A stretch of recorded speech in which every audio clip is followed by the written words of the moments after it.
Movie के starting में हमें एक छोटी सी बच्ची को दिखाया जाता है जिसके पर लगे होते हैं। उसके साथ ही सर पर एक सींग भी लगा होता है। यह बच्ची एक परी होती है जिसका नाम मेलिफिसेंट होता है। मेलिफिसेंट उस जंगल में थी जहाँ काफी सारे खजाने होने के साथ साथ वह एक जादुई जंगल भी था। वो बाहर की दुनिया और इंसानों से अनजान थी। मेलिफिसेंट अपने जंगल में काफी खुश थी क्योंकि कईयों प्रकार के क्रिएचर होते हैं जो बहुत ही अजीबोगरीब थे। मेलिफिसेंट कुछ काम से उड़ते हुए जा रही थी।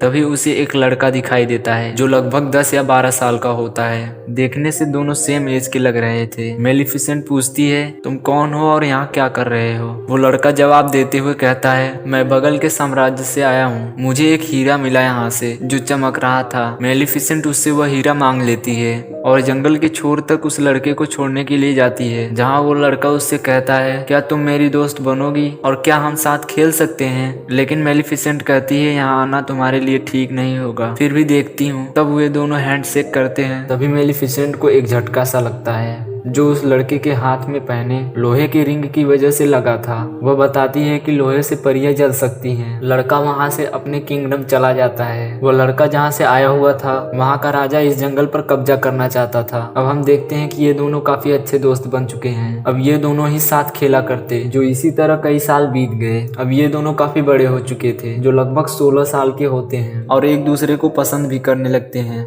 मेलिफिसेंट इंसानों के बारे में यह सोचती थी कि इंसान बहुत ही अच्छे होते हैं और वो हमारे ही तरह होते हैं। उसको यह मालूम नहीं था कि इंसान परियों के दुश्मन थे। अब हम देखते हैं कि मेलिफिसेंट बैठकर यह सोच रही होती है कि वह लड़का काफी दिनों से क्यों नहीं आ रहा है। वह लड़का मेलिफिसेंट से यह बताया होता है कि जब मैं बड़ा हो जाऊंगा तब मैं इस किंगडम पर कब्जा करूंगा। फिर भी मेलिफिसेंट को यह बात समझ नहीं आती कि वह लड़का काफी लालची था। अब हम देखते हैं कि उस किंगडम का राजा अपने सैनिकों के साथ जंगल पर कब्जा करने के लिए आया है। मेलिफिसेंट अपने जंगल का बचाव करना बहुत ही अच्छे से जानती थी क्योंकि अब वह बहुत ही ताकतवर हो चुकी थी। मेलिफिसेंट राजा से कहती है, तुम जंगल पर कब्जा नहीं कर सकते। राजा अपने सैनिकों को आदेश देता है कि इसे मारकर मेरे पास लाओ। जैसे ही सैनिक अटैक करने के लिए आगे बढ़ते हैं तभी वहाँ अजीब प्रकार के क्रिएचर जो घोड़ों पे बैठकर उन पर अटैक कर देते हैं। राजा और काफी सैनिक जख्मी हो गए थे और सभी लोग वहाँ से डर कर भाग जाते हैं। आखिर उन्हें मालूम हो ही जाता है कि यह जादुई जंगल है। इससे पहले वो नहीं जानते थे। राजा काफी बूढ़ा हो चुका था।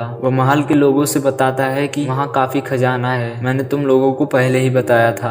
अगर कोई उस मेलिफिसेंट को मार देगा तो मैं उसे अपनी बेटी की शादी उससे करवा दूंगा और यह साम्राज्य भी उसका हो जाएगा। तभी उनमें से एक लड़का आगे आता है जो कहता है, मैं वहाँ जाऊंगा। आप यह जानकर चौंक जाएंगे कि यह लड़का वही होता है जो मेलिफिसेंट के जादुई जंगल में जाया करता था। इसका नाम स्टेफन था। स्टेफन मेलिफिसेंट से इतने सालों बाद मिलता है। वो पूछती है, इतने सालों तक कहाँ थे? स्टेफन बोलता है, यह सब छोड़ो, मैं तुम्हें यह बताने आया हूँ कि हमारा राजा तुम्हें मारना चाहता है। तुम अपना ख्याल रखना। यह सब सुनकर मेलिफिसेंट उसे माफ कर देती है, लेकिन उसको यह मालूम नहीं होता कि स्टेफन बहुत ही लालची था। वह उसे नशे की दवाई पिला देता है जिसे पीकर मेलिफिसेंट बेहोश हो जाती है। राजा के कहे अनुसार वह चाकू निकाल कर उसे मारने की कोशिश करता है, लेकिन किसी कारणवश उसे नहीं मार पाता।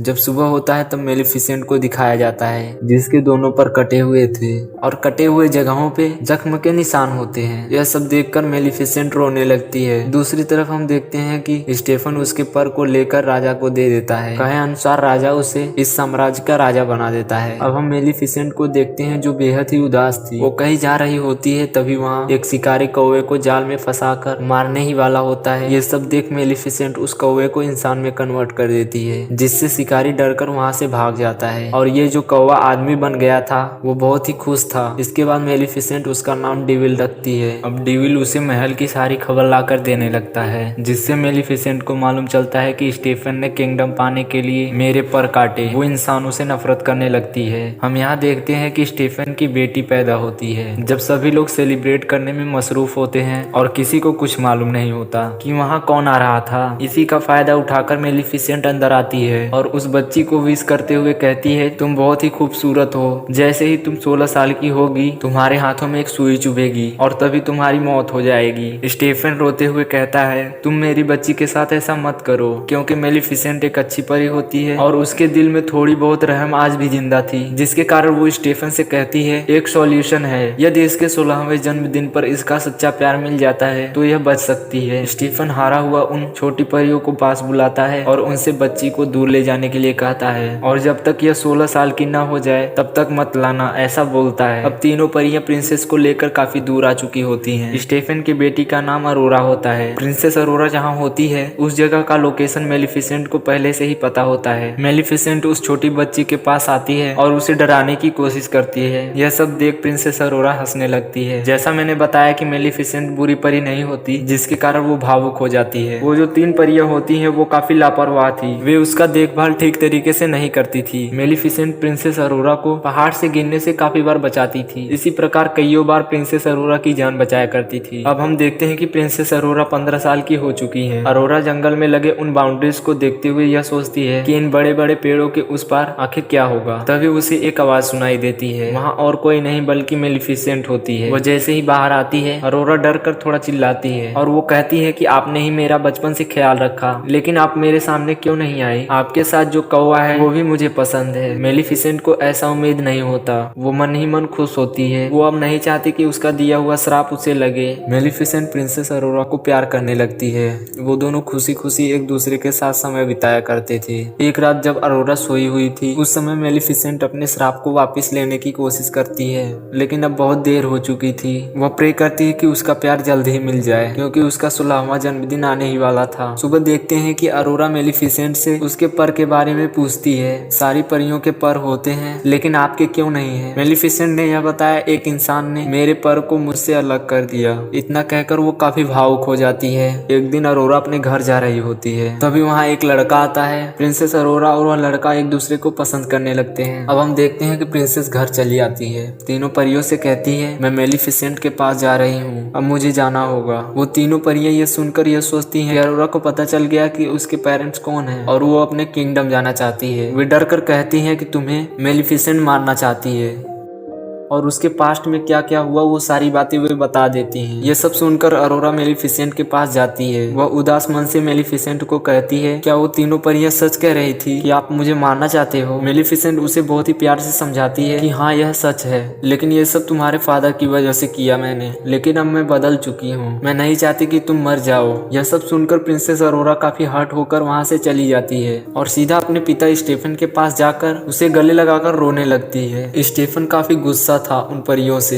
वह तीनों परियों से कहता है, तुमने क्यों लाया? मैंने जब कहा था कि अरोरा के 16वें जन्मदिन के बाद लाना, तो तुमने क्यों लाया? अब हम देखते हैं कि स्टीफन प्रिंसेस अरोरा को एक कमरे में कैद कर देता है। जब उसका 16वां जन्मदिन आता है, प्रिंसेस अरोरा अपने आप ही उस जगह चली जाती है और जहाँ घूमने वाले चक्के और उनके ऊपर सुइयां लगी हुई थी, श्राप के चलते वो उस सुई को छू लेती है और वहीं बेहोश हो जाती है। स्टीफन काफी दुखी था। यह बात जब मेलिफिसेंट को पता चलती है तब वो उस लड़के को बुलाती है जो अरोरा से कुछ ही दिन पहले मिला था। मेलिफिसेंट उसे लेकर महल जाती है। वो सोचती है कि शायद यह लड़का अरोरा का सच्चा प्यार होगा। अनफॉर्चुनेटली उसका सच्चा प्यार नहीं होता। अब मेलिफिसेंट समझ चुकी थी कि वो अब कभी नहीं उठेगी। वह रोते हुए जैसे ही उसके सर पर किस करती है, प्रिंसेस अरोरा जाग जाती है, क्योंकि उसका रियल लव उसकी गॉड मदर मेलिफिसेंट ही होती है। अब जैसे ही वो दोनों जंगल के लिए रवाना होते हैं, तभी स्टीफन मेलिफिसेंट पर एक लोहे की जाल डलवा देता है। मेलिफिसेंट की हालत काफी खराब होने लगती है। तभी वो अपने कौवे को एक ड्रैगन में कन्वर्ट कर देती है, जिससे ड्रैगन उन सिपाहियों को जलाकर राख कर देता है। इधर हम देखते हैं मेलिफिसेंट आजाद हो चुकी थी। तभी वहाँ स्टीफन उसे हमेशा के लिए खत्म करने के लिए आता है। प्रिंसेस अरोरा को मूव करते हुए मेलिफिसेंट के पर नजर आते हैं, जिसे वो आजाद कर देती है। वो पर अपने आप मेलिफिसेंट से जुड़ जाते हैं और तभी स्टीफन को लेकर आसमान में उड़ जाती है। स्टीफन उस पर काफी अटैक करता है और तब मेलिफिसेंट उसे आसमान से छोड़ देती है, जिसके कारण वह जमीन पर गिर कर मर जाता है। मेलिफिसेंट प्रिंसेस अरोरा को उस जंगल की रानी बना देती है। उस किंगडम के लोग अब मिलजुल कर रहने लगते हैं।